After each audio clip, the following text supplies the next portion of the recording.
And we are live. Welcome back, ladies and gentlemen. I am your host, Blake Ruffino. This is Are You Serious Sports. We hope that you are making it a good one. We know that we are as well. You know what day it is? It is Tuesday. That means that we do live LSU baseball reactions as they are happening. Paul Maneri's slipping a little bit.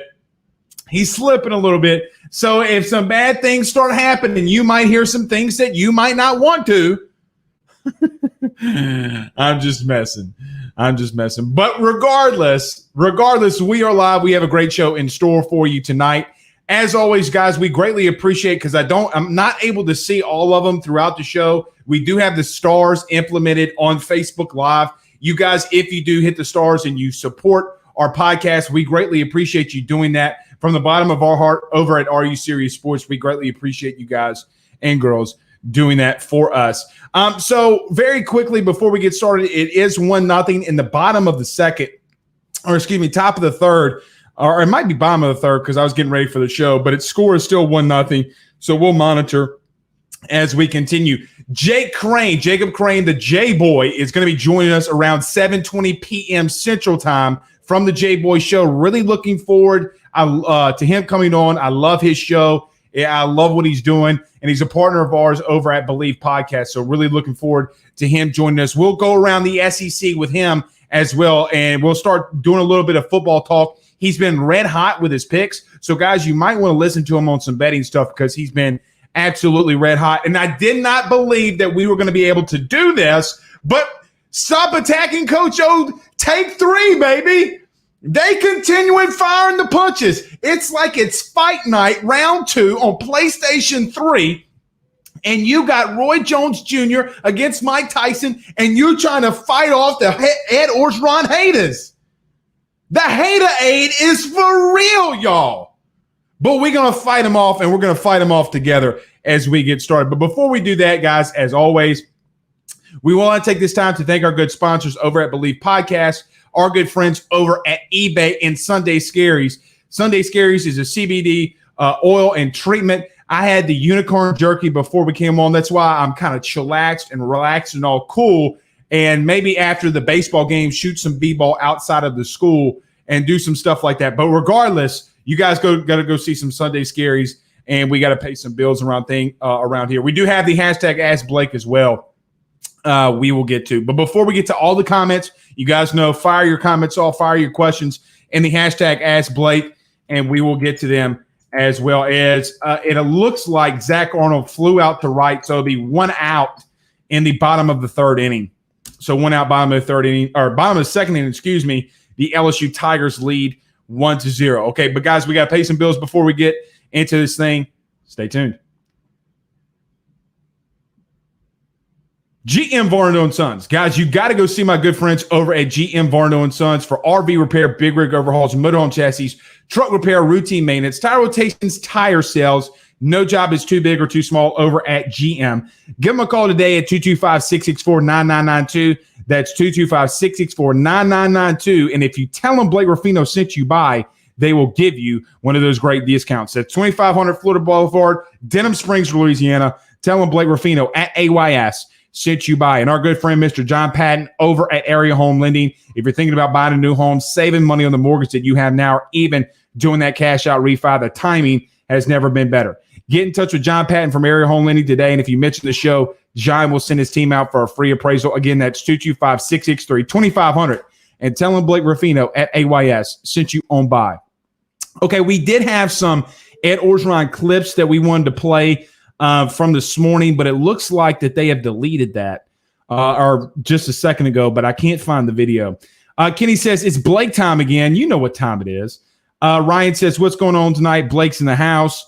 Also says, AYS #1 show. I appreciate that. As Hayden Travinsky, the catcher for tonight for LSU, takes a walk, so he'll be on first with 1 out. And who is that coming up to the plate? I'd have to look. Michael Ray says, go Tigers. What's up, Michael? Charlie Viator says, go Tigers as well. Ryan says, way too many people want Coach O fired. It's freaking nuts. We will get to that before Jboy comes on here. Kenny says, LSU track is #1. I saw that. They are blazing fast. All puns intended. They are blazing. Jordan Thompson's up for LSU, by the way. Chase Orgeron says fire Paul. It's funny. A lot of people saying fire Paul, and some media members are saying fire Ed. Interesting. Jamie says, in light of the Baylor girls, we'll get to that in a minute. Jacob Cole says, tuning in while grilling some sirloin. Let's get it. You didn't invite a player? You got the sirloin on the grill and you didn't invite a player? Come on, man. Kenny says, hey, Blake, any chance you caught Matt Moscona can come? Or, hey, Blake, any chance Matt Moscona can come on your show? Yeah, if he wants to. Yeah, if he wants to. And we can have that debate. I'd love to have that debate with him. But let's start there as Jordan Thompson flies out to center. It'll be 2 outs in the bottom of the second. 1-0 LSU still leading. Let's get to that. So Ed Orgeron came out this morning on Off the Bench with Jacob Hester and T-Bob Hebert and made a scripted statement. Look, there's no questions about Ed Orgeron coming out with a scripted statement in reference to what was going on with the accuser and Miss Scott and what happened with Darius Geis and the knowledge that he did or did not have in that. I want to make this very clear as we break down what Matt Moscona said today on his show. Every time he says something bad about Coach O, I think it's become a thing that everybody's going to send it to me and say, Blake, look, there he goes again. So we're going to break that down. Now, Matt broke it down and what Ed Orgeron said, you'd have to go listen to it. We're not going to play it in entirety here. He did give himself plausible deniability, which every attorney on the face of the planet is going to give their client plausible deniability. If you've ever done an investigation, if you've ever been in court, an attorney's going to advise you and make you, and if there's a statement that's going to be put out, plausible deniability will be in it. It's no different from Ed Orgeron. The university put out a statement that Ed Orgeron had no contact. Hush Blackwell said when asked to Miss to the accuser, Miss Scott, and asked that, she said, I spoke with a coach. He asked, well, did you speak with Ed Orgeron? She says no, and she can't remember. So in all of this, if we want to take pieces bit by bit, piece by piece, to dictate a narrative that I've been telling you is going on for so long in all of this, you can do it. You know, if I sit here and I read this report, okay, here's a page of the report. If I sit here and read the page of this report, it might read a little something like this. When asked to Miss Scott in reference to the alleged coach that she spoke to, rephrase. When asked on alleged coach that she spoke to, the question was asked about Ed Orgeron, and she said she does not remember. She comes back and says she did speak to Coach Ed Orgeron. So you do have two conflicting stories. And again, as I've told you on and on and on again, that majority of individuals did not read the report of that Hush Blackwell did is coming to fruition. It's coming to fruition. You can't pick apart and think because it's my agenda, I could say go fire Coach Ed Orgeron. I'm not sure. And I saw this earlier, and I think that Jacob Cole put it up here. Let me find this comment. This is what I'm talking about. And this is what what I said last night, what I said Saturday, and what I said Friday when all of this went on as runners on first and second as Trey Morgan walks again. Jacob Cole says, don't let the Twitter haters get you down. The Twitter haters and people that follow other programs are attacking Coach O, saying Coach O knew everything. And the reason that they're doing that, because I go on Bill King on Wednesdays and I do other radio shows, they're complicitly saying that Ed Orgeron's in the wrong here without reading the report. So when you're asking yourself the question, Blake, why are you getting so worked up about these guys not reading a report and only listening and regurgitating what others are saying, is because they go on to a Georgia podcast or a Georgia show and they say what quite honestly isn't the truth because they don't have the time nor the energy to do their job and to actually read a report. That's what gets me going. That's what gets me frustrated. And so when someone else from another fan base attacks Ed Orgeron, it's because they hear from someone that covers LSU going out there talking about it. Yes, they can read a report. There's reports everywhere about it.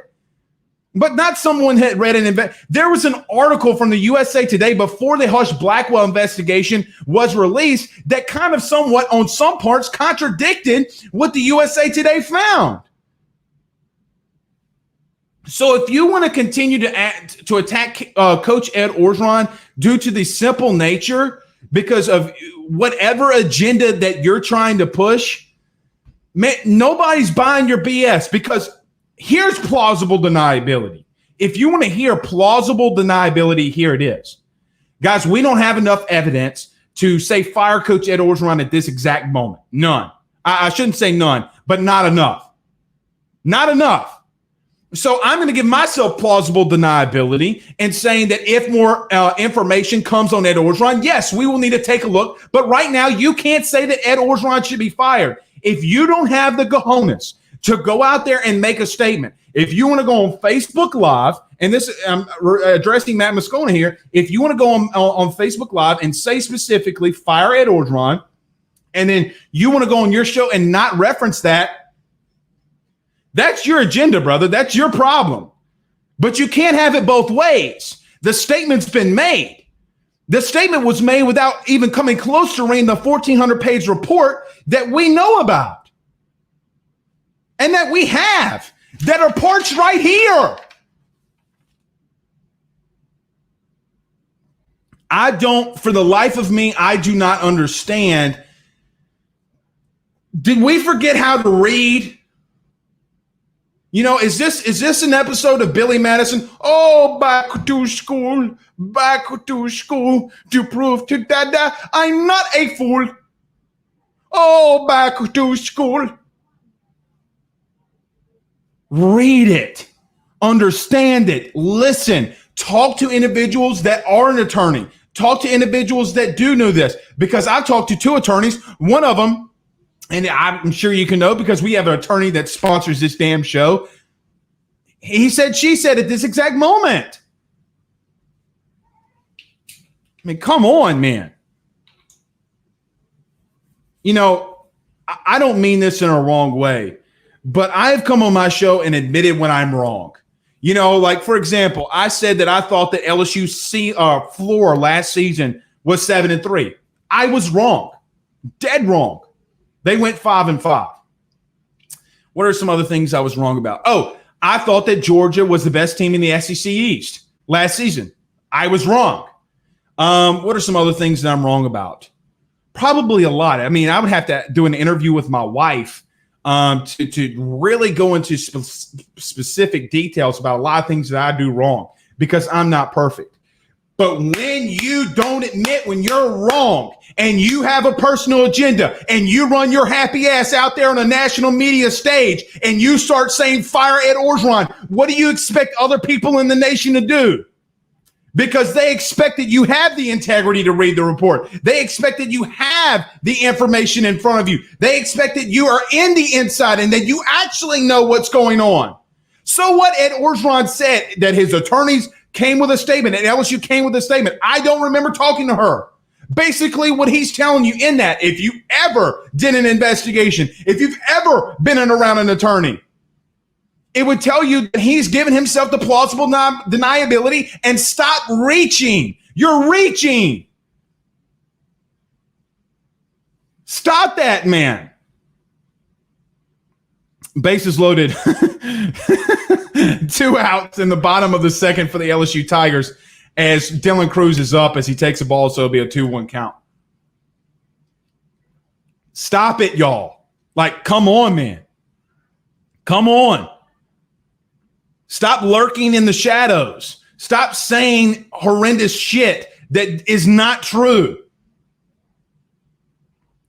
Oh, man, Dylan Cruz hits a dribbler. Oh, and they're not going to be able to make a play.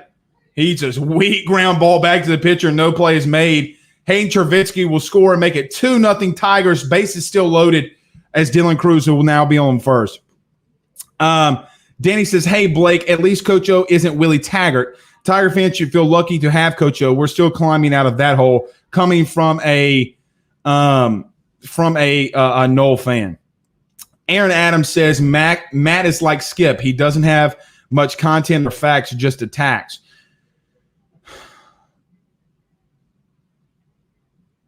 I don't know what to say other than that. I mean, I don't know what to say other than that. I have been very cautious on naming the individual who's saying fire Ed Orgeron. You know, what are you I don't know. Let him go in front of that Senate hearing and let him say, I did not know, and let him drag it out for an hour, hour and a half, and they come up and say they did not know. That's what's going to happen, man. That's what's going to happen. Ryan Thibodeau says, true, it's deniable that O has a distinct voice, and you would remember that. I agree with that. As Gavin Dudas is up to the plate, bases loaded. Count is now 2-0. Blake Schilling says, Miss Scott thinks she said, well, I'm not going to read that one. David says, sounds like to me, not going to read that one. All right, we got about 2 minutes, and we're going to get Mr. Jake Crain. Jboy is going to be joining the show. Really excited to have him on. I told you earlier, he's been red hot with his picks. So hopefully he can continue to make us some money. Blaine Smith says, if Jabril Cox runs a 4.4 in the 40, he's going to move up some draft boards. We'll see. Okay, we're going to take the baseball games, taking a little time out. Let's take a break ourselves, and then we'll get over to Jboy in just a second. Guys, for the number one real estate team in the North Shore, you got to go to team.kw.com. That's team.kw.com. Meet with one of their great real estate agents today, and I know that they will get you in that home that you've always dreamed for. Call them today at 985-467-7355. That's 985-467-7355. And if you mention AYS, I know that they'll give you that discount we've been mentioning. Again, that's team.kw.com, team.kw.com. All right, we have our good friend, Mr. Jacob Crain. The Jboy is in the house. Mr. Crain, what's happening, my man? Hey, man, just excited to be here. Was pumped when you asked me to come on, and had Gonzaga -4 at halftime, and they blew that out of the water, buddy. So that bank account's going up. Let's just hope Michigan can cover the -6 tonight, because we're hotter than Hansel at the Male Model Awards right now. Dude, I'm not gonna lie. So listen, when people go on streaks, like I'm not a huge bettor, but when people are on streaks, I ride the streak, right? So when you make your picks Friday, I'm texting all my boys, hey, give me this, and so one of our buddies who listens to your show says, hey, I've listened to this before, or I've heard this before. Wait a second. And then he sends a link of your show. He said, you can't do that. I'm like, yes, I can. I can do that. We got to make money. So yeah, Gonzaga's up, and that's big. Jboy, I gotta mention this to you because I saw a tweet earlier from you today, and you talked about pro days that are happening, and that a lot of quarterbacks are doing throws against pressure, and everybody's like, oh my God, look at him throw the ball 51 yards. It's unbelievable off platform. And I'm with you as a former collegiate guy who played the offensive line. It really sits back to me. It's like, man, do we really want that? Are you with me on that boat when we talk about, hey, do pro days really mean a lot outside of just timing, numbers, verticals, and stuff like that? No, I'm with you 100%. And again, you know how it is. I mean, look, it's almost like if I wanted to judge a basketball player by how many shots he can make in pregame warmups when nobody's guarding him. I mean, that's not the real thing. Right. When I look at it, the 40 times, that makes sense. Get in the vertical for most guys, that makes sense. A lot of the combine stuff. But listen, if we're going to run around in skirts and throw the ball around, well, heck, I can do that. I may not be able to throw it, 51 yards rolling to my left. But if nobody's pressuring me again, I think these days are overrated a little bit. Those guys are looking at the game tape. And I said game tape, not highlights films. And I think people fall in that trap in recruiting. A lot of coaches do as well. They say, all right, well, I'm looking at this highlight film, and I'm going to make my decision based off that. Well, everybody's highlight film looks good. How does your game tape look? How do you play every play? How do you come back from a missed tackle at defensive end? How do you come back from a bad run at running back when the offensive line isn't blocking? Are you picking your guys up? Or are you taking a play off? So I'm with you 100%, Blake. And I think anybody that really goes, if anybody is making a decision and spending that amount of money off watching a guy run around with no pressure and throw the ball, you shouldn't be in that job. That decision should be made off game tape. Now, there's the only reason I would put any emphasis on this if maybe there was an injury or a guy's coming off, maybe a labrum, maybe he had a pec, maybe he had a rib, something like that, and you want to make sure he's got that full range of motion. He's able to get that ball out to the field. He's got zip on the sail to the field, which is an NFL throw, that whole shot versus cover two and stuff like that. So I'm with you 100%, brother. Well, and you make a great point there at the end, kind of like Cam Newton. Remember, Cam had the little scope on his shoulder when he went to the combine, and then he just ripped it like Cam does. Trevor Lawrence. Right. Absolutely. I mean, And I was wowed a little bit. I did say good googly moogly to Justin Fields running a 4.44. Okay, like I was like, okay, damn, like that's impressive. Like I wanted to see that. But I'm right there with you. When we talk about this process and we talk about guys moving on, that means that a lot of the SEC teams had a lot of departures, right? As we look around the SEC, and I know that you've been making your rounds around the SEC, what have you learned in your show talking to others? Is there a sleeper team that you might see in the SEC coming up this fall? It's a great question, and we all know it's a crapshoot right now. But I look to the East, and I'll be honest with you, from what I've heard, and I don't be too preliminary, but they carted Jermaine Burton off the field today at Georgia. They already lost George Pickens to an ACL. I still think it's Georgia and everybody else in the East. But I really think Florida's going to take a step back. I'm not nearly as high on Emory Jones as everybody else is. Dan Mullen's really good at adjusting to his personnel. I love him as a play caller, especially on third down. But watch out for Kentucky and Missouri in the East. Not that I think they're going to knock off Georgia, but I think they have a chance to finish higher in the East, maybe even second. I tell you what, Mark Stoops, somebody whispered in his ear that I guess they can throw a forward pass now in Lexington, and I bet they're pretty excited about it now that he got that news. But he has built that team from the inside out. I think up front on the offensive line and defense side, and you know this, Blake, that's where the game's won and lost. There's a bunch of good skill players out there. Some are elite, some are not, but there's guys in the Sun Belt at the skill position that can go play in the SEC and be fine. It comes down to the big uglies. I love what Drink is doing at Missouri. I thought the way he handled freshman quarterback Connor Bazelak last year was really good. I love what he does formationally, love what he does motion-wise. So I'm really looking at that second and third spot in the East. Wouldn't be surprised to see Florida finish third or worse in the East. I look at the West, and I think everybody keeps saying, listen, we all know what Alabama is, okay? We all understand that. But I look at Texas A&M, and everybody says they're going to take a step back after losing Kellen Mond. Well, I don't think Jimbo trusted Kellen Mond to make the throws at the end of the game. You look at some of those games. We can go down the list of the big interceptions he threw late in the game. Not really last year, but you go to the Auburn game. He throws what should have been a pick to Jacoby McClain to actually end the game. Goes right through his hands, lands in Watermeyer's hands. I think, look, Jimbo's a quarterback. Quarterbacks that end up being coaches want to throw the ball at the end of the day. And with Haynes King, I love that kid. I like Calzada too. I think he has a chance. They're two different guys. I think Jimbo wants that dual threat ability that Kellen had. Because again, it's not is he going to run it? It's that he can run it, and you can't account for that guy. So don't be surprised if Texas A&M continues the momentum. I think Auburn's a crapshoot, but I always think, and I'll say this, not just because I'm on your show, Blake, but I think LSU does better as the outsider. I think they're a lot like Auburn. I do too. And I would not be surprised. I think Max Johnson's going to win the job. And I know Ed Orgeron is pissed. And at the end of the day, there's nothing that motivates a guy like Ed O'Moore or an 18 to 22-year-old kid, because there's talent all over that roster, other than being embarrassed. And I think they're going to have the chip on the shoulder. They'll have the videos playing in the weight room. And at the end of the day, I think LSU will have a chance to come back and not have an elite year, but have a better year than what they had and really build toward what I think could be a huge year 2 years down the road. I agree with you. And, LSU faced Missouri and Connor Bazelak in that first start. And Jboy, I came on this show for the entire week and said, please, love God, for the love of God, do not discount Connor Bazelak. I thought that kid threw some dimes. I like Drinks too, man. I think that, as goofy as people made fun of him for signing that 3-star a couple seasons ago, I'm like, hey, man, he was pumped up because stars didn't really matter. He got the guy that he wanted. And quite honestly, that guy caught a touchdown pass against LSU. So, I mean, we'll have to see. I agree with you there. Let's look into – and I know that we talked about Alabama a little bit and possibly LSU advancing. They replaced a lot like LSU did after the 2019 season.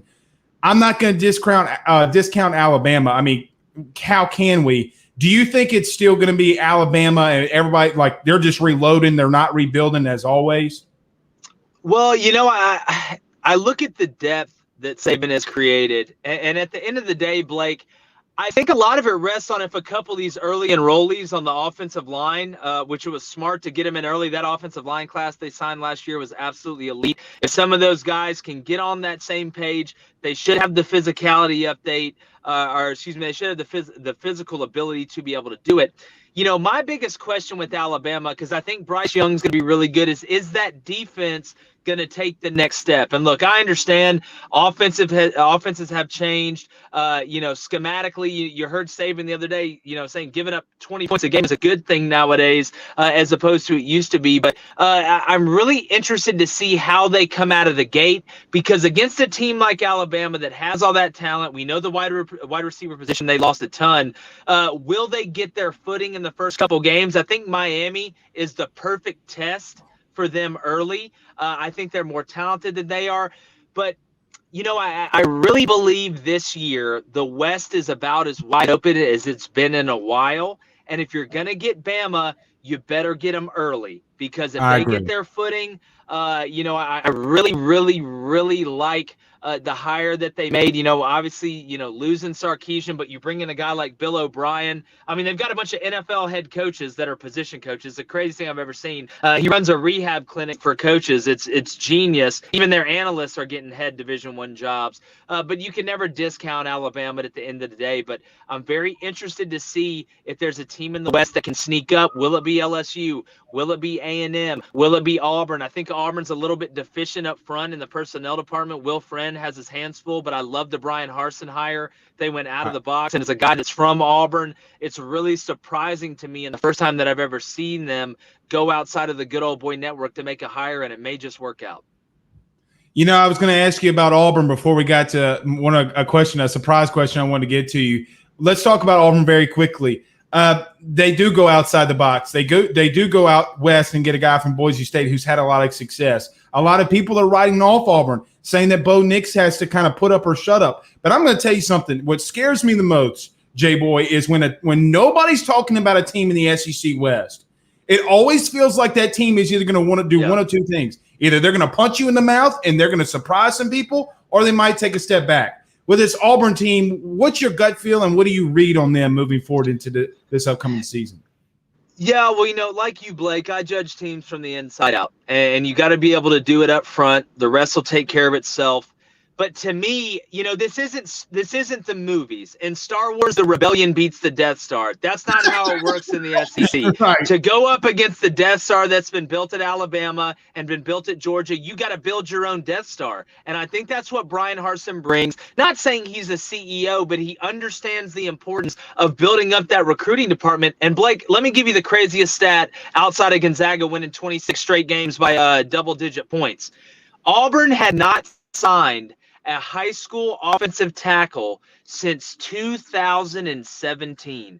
Let me say that again. They hadn't signed an offensive tackle out of high school since 2017. There are 5 junior tackles on the roster. That's disgusting. The two most important things in college football, you can ask Nick Saban this, you can ask Moses this, it doesn't matter. It's recruiting, number one, and roster structure, number 2. And that was Gus Malzahn's biggest weakness, was that roster was not structured to win long term. And if Brian Harsin and Will Friend, I love Mike Bobo. A lot of people didn't like the Mike Bobo hire, but he is perfect for what Bo Nix needs. He needs to start going under center some, to take the launch point, to start changing a little bit from the defensive end. I think 8-4 would be a hell of a year. You look at the schedule, even though you get Alabama and Georgia at home, they're already behind the 8-ball talent-wise. You got to go to A&M.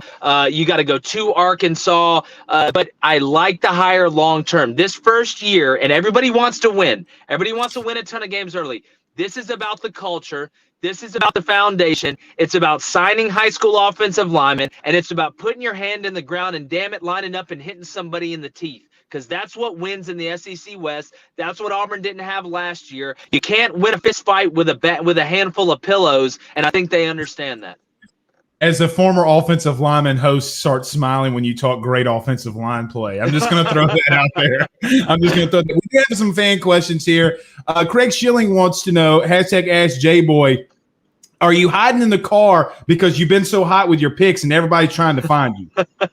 Man, to be honest with you, I just got out of a meeting. Typically, I'd love to be at the studio, but I couldn't turn this one down. And no, seriously, I am hiding from everyone. No, I'm just kidding. But yeah, we've been really hot. And to be honest with you, college football is really my bag. This college basketball stuff, we've just been on a heater. But again, Blake Ruffino comes calling. I'm going to answer whether it's in the car or on the top of the Great Wall of China, man. I appreciate that. One more, and then we'll get to the surprise question. Ask Jboy from Lonnie. Baylor and Gonzaga are after the class, the field, but I think the Zags are definitely in a class of their own this year. If those two teams match up, Jboy, I mean, it's going to be a clash of the Titans, two of the best teams that we thought of all year. If that is the matchup, what do you think what's going to happen there?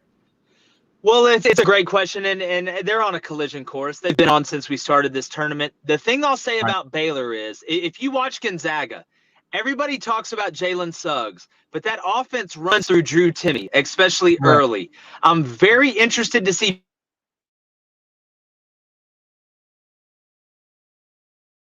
I think we lost. Let's see. Jboy, you kind of breaking up just a little bit, bud.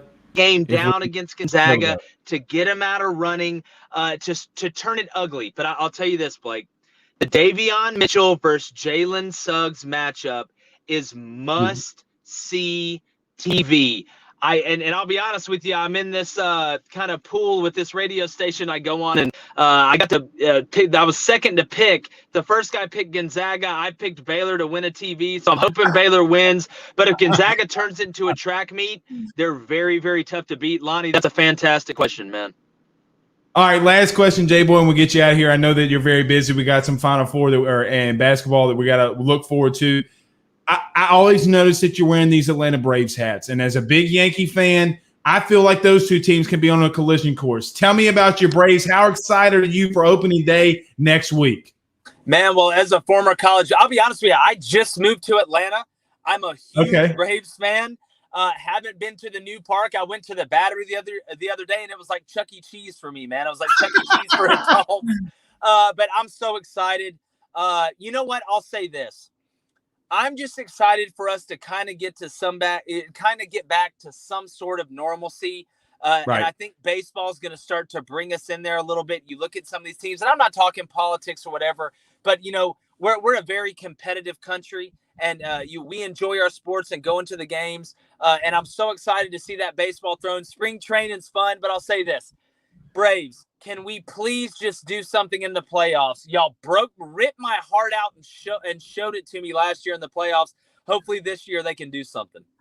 I think that they will. And look, my brother lives out in Woodstock, Canton area. He has a restaurant out there. So, Jboy, we greatly appreciate you coming on the show. I'm going to get you set up for you can go over there anytime, set up there. If you guys want to do that, that'd be huge. We'll get you all set up there, man. So I greatly appreciate you joining the show. And tell everybody from AYS where they can find all your stuff and everything that you guys are doing. Definitely. Well, Blake, man, it was an honor to come on, dude. I love your stuff. You do a heck of a job. Hope I can come on again. I got to get you on the Jboy show, man. We got to do a home and home. But yeah, Absolutely. You can find us. We got a brand new YouTube channel just started a couple weeks ago. It's the Jboy show, as you've seen spelled on there. We're on Apple Podcasts and Spotify. Go subscribe. We have a lot of fun. You know, I don't talk politics. We talk every sort of sport. We got Marcus Spears coming on Thursday. I know your fans will like that. Talking some LSU. He's excited about what's going on. Big swagoo, baby. Oh, the big swagoo, baby. I love Marcus. We got head coach of South Carolina, Shane Beamer, coming on, and some more big stuff. We talked the major three sports. But like I said, Blake, I really appreciate it, man. And hopefully we can do this again soon. Absolutely, man. Thank you so much, and we'll talk to you soon, bud. Thank you very much. Definitely, buddy. Talk to you later. All right, that is Jacob Crain from the Jboy Show. Always just great, man. Always great in everything he does. Everything. All right, so we do have some baseball. Look, Paul Maneri at the bottom of the third, he's saying, what up, though, dog? I know it's South Alabama, but he's saying, what up, though? As Hayes Chervinsky walks. Okay.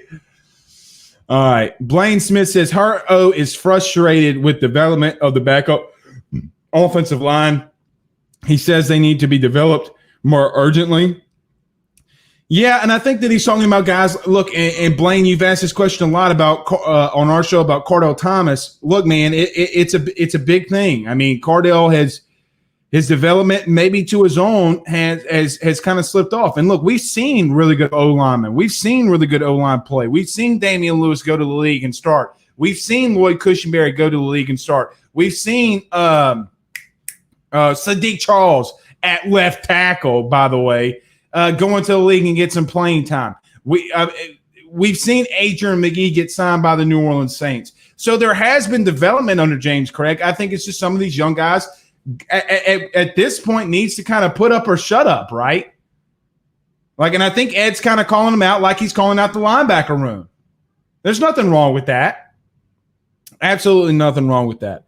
All right, let's see. Blake Doucette says, #Ask Blake. Vandy's in town this weekend and going to be on TV.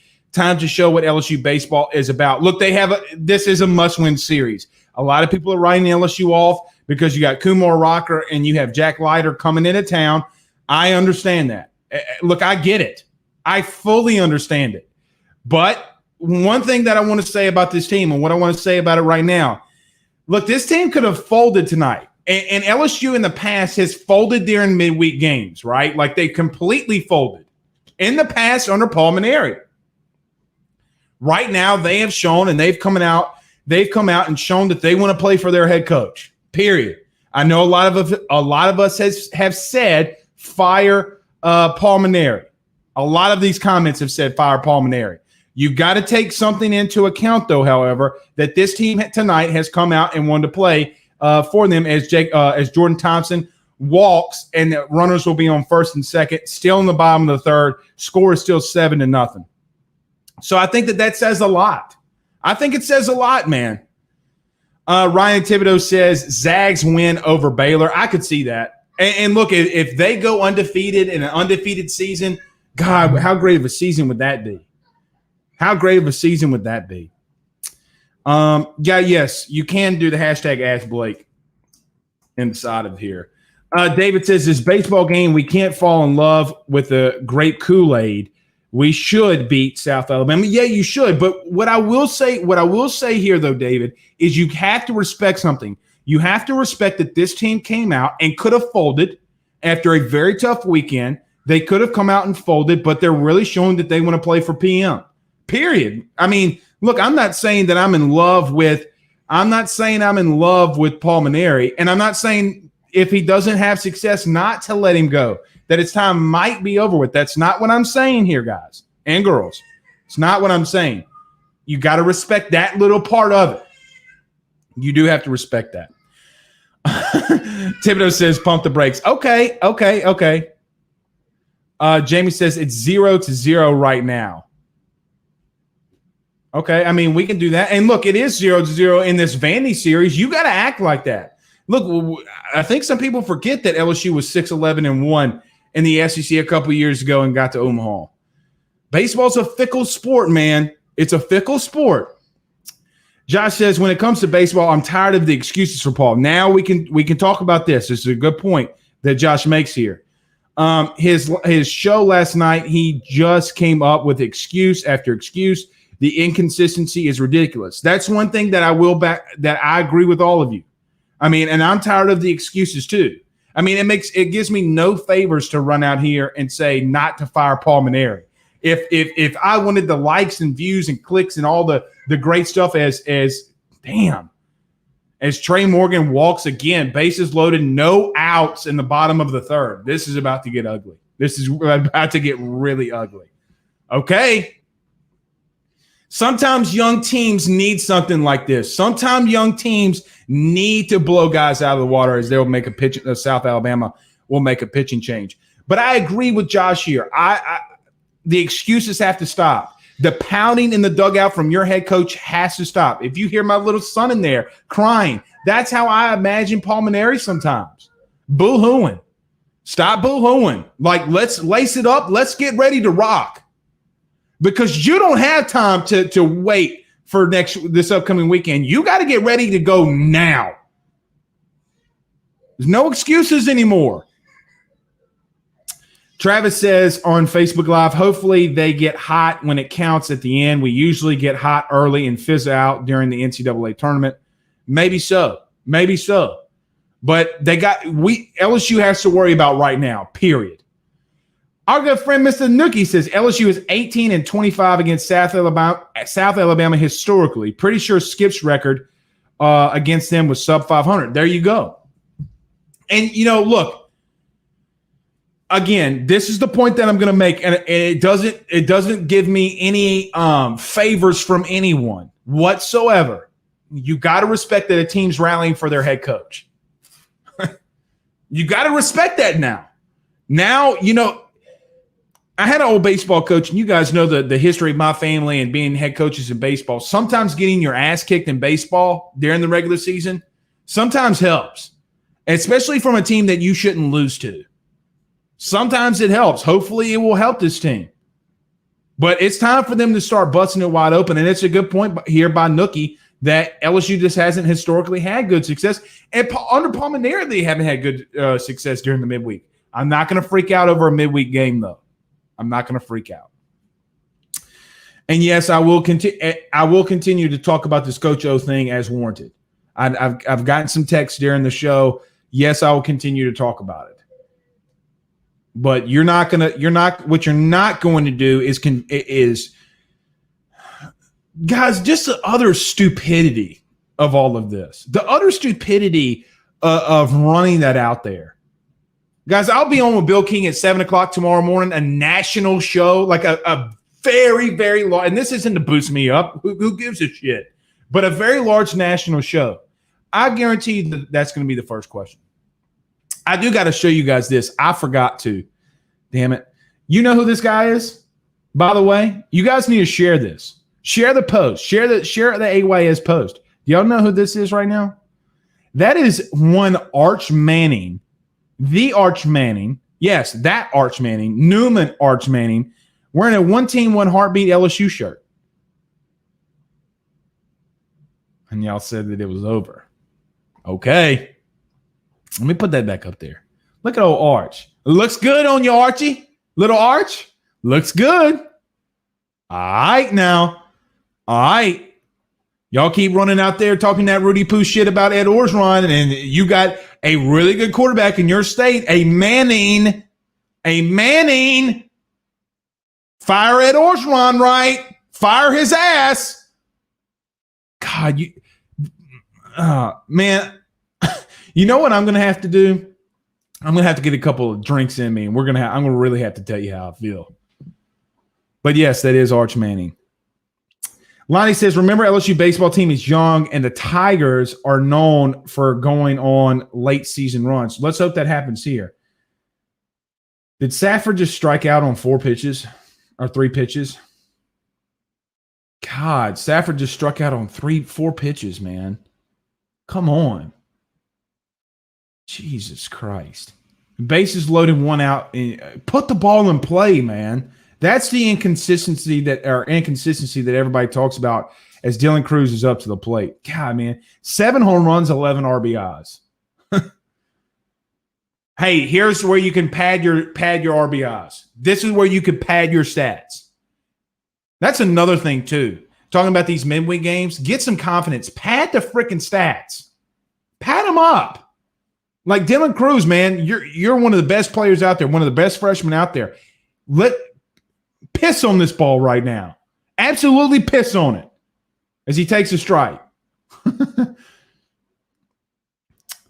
Let's see. TJ says, love the show. Thanks, TJ. Thank you, sir. Blake Doucette says, hashtag ask Blake, what do you think about all the transfers from LSU women's basketball team? It's an interesting question you ask, Blake. I know that there's been some people that are calling for Nikki Fargas's head. I don't really know how to feel about it right now. I'm still trying to kind of gather my thoughts. What I don't want is, if all of you want Palminieri to be canned at the end of the season, maybe they want there to play this, or they want to play this out. Maybe that's what they're trying to do. I don't know that. But what I will say is I think it's really concerning. Damn, Dylan Cruz grounds out to the pitcher again. He gets out at first. The pitcher throws the ball to the first baseman as there'll be 2 outs, but Hayden Travinsky will score. It will be 8-0 the Tigers. That's twice that Cruz has got jammed on pitches and hit little dribblers back to the pitcher. And the pitcher makes a couple steps, and he, classic, makes a couple steps, underhand tosses it. That dude, I know the guy's putting the ball in play, but he's hitting 381, but he's had a tough time of it. Jamie Fortenberry said Archie moved back to Oxford. Well, He might have, but I also got this pick. As Dugas, did they just walk him or did they hit him? I didn't see that as I was putting the picture up. Dude, you want to talk about a guy that's been absolutely red hot? Yeah, they hit him. Oh, right in the hip. And he just throws his bat and he runs on down. Gavin Dugas has been hot lately. Travis says, go watch the Newman LCA game and see how Arch played against a great defense. Yeah. Oh, damn. Doty pissed all over that one. Yeah, he did. Yeah, he did. So we'll see. All right, guys, we're going to get on out of here. It was great having your Jboy on. As much as I don't want to continue to run out here with this Ed Orgeron take and defending Ed Orgeron, I have a sneaky suspicion that I'm going to have to continue to do that as the narrative continues to grow. But let's go watch the rest of this LSU baseball game. Again, we thank everybody over at Believe Podcast. You guys have a good night. Peace out.